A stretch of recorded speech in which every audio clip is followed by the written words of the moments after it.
Dunyo, bevafo dunyo, yashamoq farog'at, yashamoq azob. Kimga vafo qilgan bu dunyo? Iskandar, Zulqaynarlarga vafo qilmagan dunyo. Kimlar kelib, kimlar ketmagan dunyo?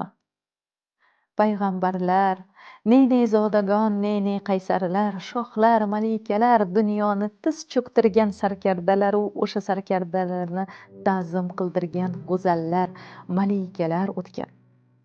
Dunyoga hikmat, falsafalar qoldirgan buyuk avliyo, anbiyo, aziz zotlar, payg'ambarlar hammasi o'tib boraveradi. Ular ketdi. Bugun ketishyapti, ertaga yana ketar. Biz ham ketamiz. Faqat g'animat, faqat mehr, faqat muhabbat qolur bu olamda.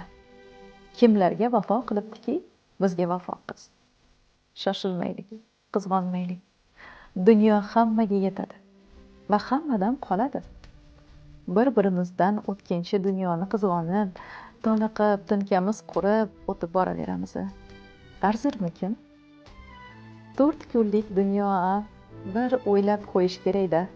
Hech bo'lmaganda kunda bir lahza, bir kunda bir lahza har narsa o'tkinchiligini anglasak yaxshi bo'lardi.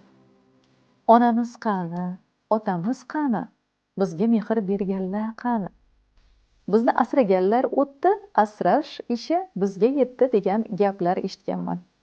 Shul bois mehrda, bag'rikenglikda yashamoq qanchalar go'zal. Dunyoni qizg'onma mendan azizim. Men sening qo'shangdan o'tmasman zinhor. Mening bu olamda o'z aytar so'zim va o'zim sig'inar mozorlarim bor. Dunyoni qizg'onma mendan azizim. Qalbingni yoqmasin shubha va so'roq. Men o'zga manziliga tikkanman ko'zim.